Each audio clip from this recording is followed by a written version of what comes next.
Assalamualaikum warahmatullahi wabarakatuh. Ya, buat adik-adik, jadi ini adalah pertemuan mata pelajaran perlindungan hutan. Jadi, Pak Guru ucapkan selamat datang di SMKN 1 Narmada karena adik-adik telah mengenyam pendidikan ya di sini untuk 3 tahun ke depan. Jadi, Bapak ingin memperkenalkan diri. Pertama, nama Bapak yaitu Miftahul Irsadi Purnama. Bapak dari jurusan kampus Bapak dari jurusan Kehutanan Universitas Mataram, ya baru lulus tahun 2020 ini. Ya langsung saja kita ke materinya, yaitu adalah dasar perlindungan hutan. Ya sebelumnya kemarin sudah dibahas tentang konsep-konsep atau komponen tentang perlindungan hutan, apa pentingnya perlindungan hutan, perlindungan hutan, penyakit-penyakit yang disebabkan oleh hama. Nah, sekarang kita lanjut ke materi kedua. Mungkin sekarang kita akan lebih dalam lagi mereview apa itu perlindungan hutan. Langsung saja. Ya, apa cakupan materi dasar perlindungan hutan? Ya, pertama itu adalah pendahuluan. Hama hutan ya sudah kita bahas di materi pertama. Lalu penyakit hutan, kebakaran hutan, pembalakan liar, perladangan, pengembalaan, dan perambahan hutan. Nah, apa itu hutan? Oke, ini adalah slogan buat orang-orang kehutanan, yaitu adalah welcome to the jungle, di mana hutan belantara itu penuh dengan sesuatu yang tidak diketahui, di mana banyak pohon-pohon besar di sana, terus banyak binatang-binatang buas mungkin ya, tapi di Lombok alhamdulillah tidak ada binatang-binatang buas. Nah, terus banyak rintangan yang harus dilewati, yaitu pegunungan, perbukitan, lereng yang curam, dan lain sebagainya. Nah, bagaimana cara kita menghadapi semuanya itu? Ya, kita harus memiliki jiwa solidaritas, saling membantu satu sama lain, dan tentunya mental yang kuat. Nah, dan rasa yang penuh tanggung jawab jika kita ingin melindungi hutan. Karena hutan itu dijaga ya, adik-adik. Ya, langsung. Nah, ini adalah kerusakan hutan ya, telah dimana dikutip dari dalil ya, telah nampak kerusakan di daratan dan di lautan akibat perbuatan manusia, agar mereka merasakan akibat dan perbuatan mereka sendiri, agar mereka kembali ke jalan yang benar. Jadi sudah tentu perusakan hutan itu sudah salah ya. Perusakan hutan tanpa manfaat ya, tanpa tujuan yang jelas, yang hanya merugikan ekosistem hutan tersebut. Nah, di mana tahukah adik-adik, di mana hutan itu rusak itu setiap menitnya itu seluas lapangan sepak bola. Bayangin, setiap menit itu rusak sebesar lapangan sepak bola yang luasnya itu sekitar 80 kali 110 meter ya. Jadi itu rusak tuh setiap hari. Apakah itu pembalakan, terus kebakaran dan lain sebagainya. Nah, terus setiap tahun juga sebagian besar warga kota di Sumatera dan Kalimantan harus menghirup asap pembakaran lahan. Nah, kenapa begitu? Karena di Sumatera dan Kalimantan itu adalah lahan gambut ya, lahan gambut. Jadi kalau dibakar hutannya itu, sekarang dibakar itu asapnya itu bisa sampai berbulan-bulan. Jadi sangat berbahaya bagi pernapasan. Nah, terus tiap 5 tahun sebagian kota di Indonesia akan menikmati banjir. Nah, kenapa banjir?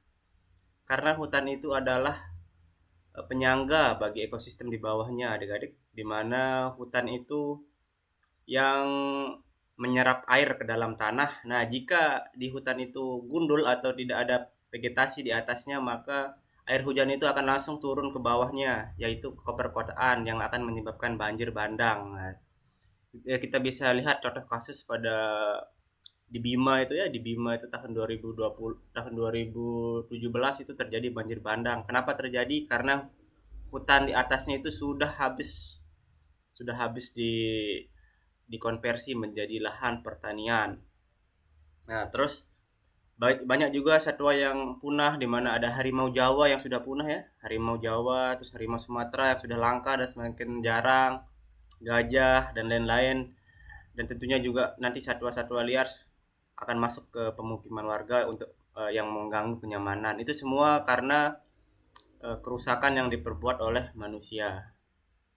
Nah, adapun gangguan pada hutan. Nah, hutan terganggu atau disturbed forest, di mana hutan yang keberadaannya berkurang atau hilang dari komponen penyusunnya dan fungsinya. Jadi komponennya itu hilang, entah itu vegetasinya, terus entah itu tanahnya dikeruk atau diambil tambangnya dan lain sebagainya. Oke, lanjut. Nah, ini adalah potret hutan yang rusak, di mana tanahnya cenderung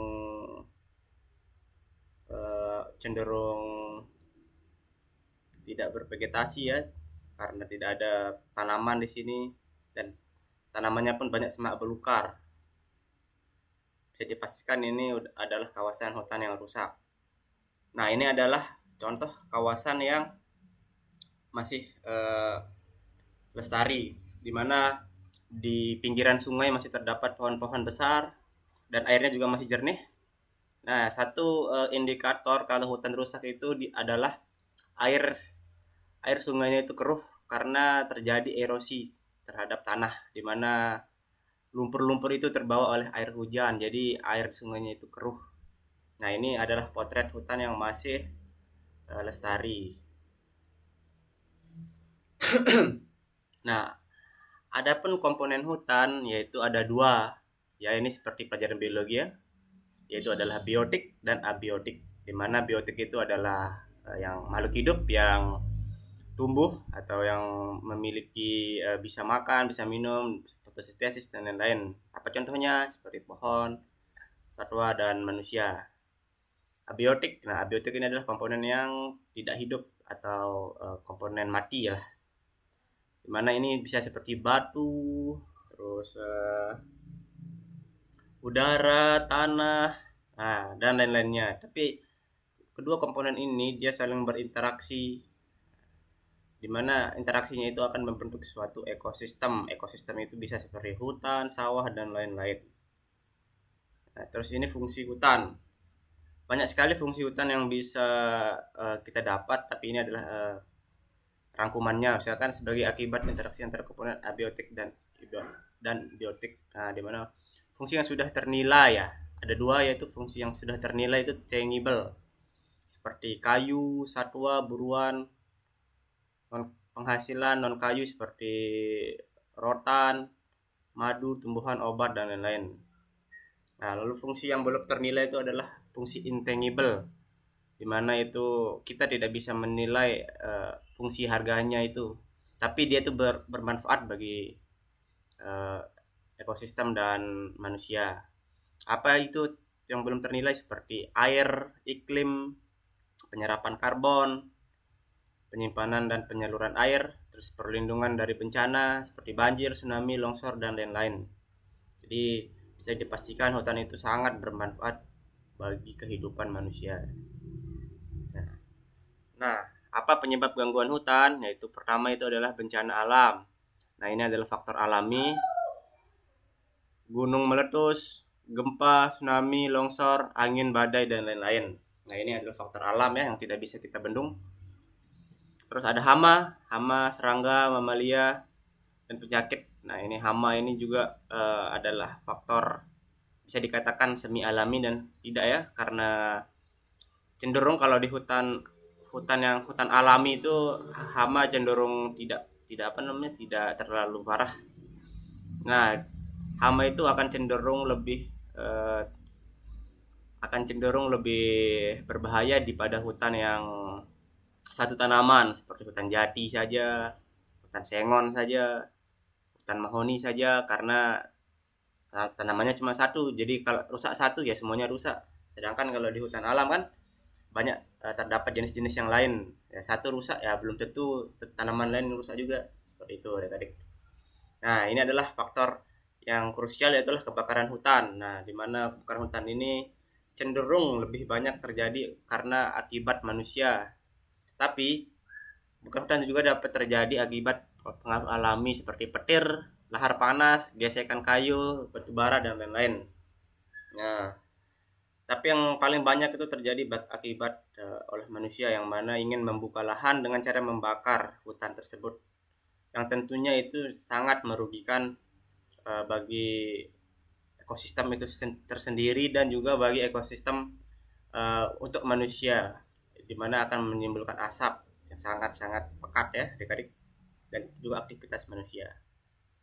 Nah, ini adalah kebakaran hutan, contoh kebakaran hutan, pengangkutan kayu, pengembalaan, dan penebangan kayu. Ini adalah penebangan kayu yang akan juga tentunya merusak hutan. Eh, Penebangan kayu itu bisa saja dilaksanakan, tapi dengan perencanaan yang matang dan perizinan yang tepat ya. Karena ada metode-metode yang harus dilaksanakan saat penebangan kayu. Nah, ada pun beberapa ancaman, yaitu adalah kayu akan tergantikan dengan plastik logam, harimau, rusa, dan kancil hanya tinggal dongeng. Nah, anak cucu kita hidup dalam ancaman bencana, anak cucu kita hidup dengan biaya yang tinggi. Jadi, jika tidak ada sumber daya alam seperti hutan, bisa dipastikan masa depan akan susah ya untuk menjalani hidup karena tidak ada yang menyangga seperti itu. Nah, terus gangguan akibat manusia yaitu adalah penebangan tidak terkontrol, dimana itu illegal logging dan illegal logging.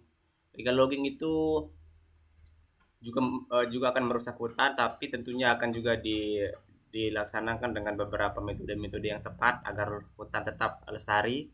Nah, yang merusak itu adalah illegal logging, di mana illegal logging ini tidak menggunakan metode-metode yang tepat dan tentu saja tidak berizin sehingga dapat merusak hutan. Nah, perambahan hutan ini banyak terjadi di eh, daerah-daerah di sekitaran hutan ya, seperti pedesaan-pedesaan sekitar hutan. Terus ada perladangan, pembakaran lahan tentunya juga, dan aktivitas manusia lainnya. Nah, ini adalah tebangan liar. Ya, perambahan hutan ya, hutan dibuka untuk ladang, hutan dibakar untuk ladang, ini banyak sekali ya. Itu tujuan untuk pembakaran hutan. Sebenarnya hutan itu hal yang paling murah untuk membuka hutan itu adalah dengan cara membakarnya. Hanya tinggal dibakar, ditunggu sebulan, habis itu habis lahannya. Tinggal ditanamin lagi dengan jagung. Nah, tapi itu tidak baik, sangat tidak baik bagi ekosistem dan lingkungan. Nah, apa yang rusak dari hutan? Pertama, tumbuhan terutama pohon tumbang, patah, dan hilang akibat penebangan. Nah, tentu saja pohonnya akan rusak ya. Terus habitat tempat hidup satwa juga akan hilang. Otomatis satwa juga bisa terancam punah dan sebagainya. Terus ada fungsi hutan berkurang, yang dimana fungsi hutan seperti eh, petahan bencana, terus penyuplai air dan lain sebagainya. Nah, ini adalah gambaran. Nah, apa dampak dari hilangnya fungsi hutan? Pertama adalah rusaknya fungsi hutan tata air. Nah, di mana akan jika musim hujan akan terjadi banjir dan musim kemarau akan terjadi kekeringan. Terus rusaknya fungsi hutan pencegah erosi, di mana akan terjadi banyak bencana longsor dan pendangkalan sungai dan lain sebagainya. Terus tentu saja rusaknya satwa liar, habitat satwa liar, terus rusaknya fungsi estetika ya, di mana hilangnya keindahan alamiah alam, di mana jika kita lihat di daerah-daerah yang bervegetasi itu cenderung lebih indah kita pandang daripada yang tidak bervegetasi karena cenderung kering ya. Rusaknya fungsi iklim, nah di mana akan terjadi seperti global warming dan lain sebagainya. Terus rusaknya apa namanya fungsi perlindungan bencana ya, seperti badai, tsunami, longsor dan lain-lain. Nah, tsunami ini bisa juga dicegah oleh hutan. Hutan apa? Hutan mangrove. Nah, hutan mangrove juga bisa mencegah dampak dari tsunami. Terus rusaknya penghasilan akibat sumber pendapatan yang hilang dari punahnya hasil hutan. Oke. Nah, apa dampak bagi manusia? Ya tentu saja tidak nyaman karena tadi ya perubahan iklim seperti panas dan dingin yang ekstrim, polusi dan kekurangan air. Terus ketidakamanan, munculnya ancaman takut banjir, longsor dan angin ribut dan lain sebagainya. Terus biaya hidup tinggi karena kita harus membeli AC dan kulkas karena tidak ada hutan ya, karena panas itu. Nah, mengapa manusia merusak hutan? Ya karena mereka tidak paham, tidak ada pendidikan. Ya karena ini ya, karena rata-rata di sekitar hutan kan masyarakat berpendidikan rendah, ya seperti itu. Jadi mereka ya merusak hutan hanya untuk mencukupi kehidupan sehari-hari tanpa memikirkan dampak yang akan ditimbulkan.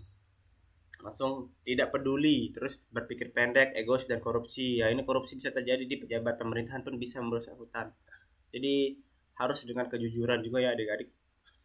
Terus tidak mau terlibat nanti acuh-acuh bagi untuk apa namanya menjaga kelestarian hutan. Oke, habis itu bagaimana menyelamatkan hutan yang sudah semakin rusak? Nah, tentu saja dengan mensyukuri nikmat, terus belajar dari pengetahuan alam dan hutan. Ya di sini adik-adik belajar tentang kehutanan. Semoga dapat mengelola hutan dengan lestari ya. Nah ini seperti ini belajar dan bla bla, belajar dengan ramah dan sebagainya. Nah kita juga bisa melakukan penanaman pohon dan lain-lain. Oke, ya mungkin itu saja dari Bapak tentang kuliahnya. Tadi tugasnya adalah ya seberapa penting menurut adik-adik perlindungan hutan dilakukan dan metode apa saja yang paling tepat untuk melindungi hutan dari kebakaran. Oke, jadi tugasnya bisa dikumpulkan melalui wali kelas dan atau langsung mau WhatsApp ke Bapak ya. Ya mungkin itu saja dari Bapak. Assalamualaikum warahmatullahi wabarakatuh.